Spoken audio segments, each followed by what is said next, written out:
जय जगन्नाथ सांग मैंने मुझे आसी आम खेत को धान काटी हेल्ले वर्षा सब भिजी जाऊँगी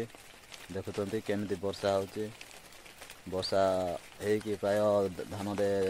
बिल धान सब पड़ी आउ धान जाक सब उदा हो जाऊँगी वर्षा ठीक टाइम रे आसूची आ धान कटाकट टाइम रे धान को आम ये जरी ढांकी रखीचु पॉलिथिन साहाय्य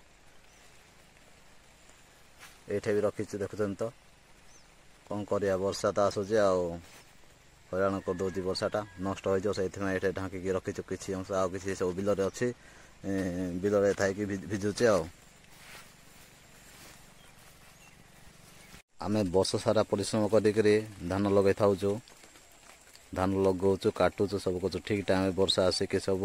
धान गुड़िक नष्ट कर दौचे फसल नष्ट कर दौचे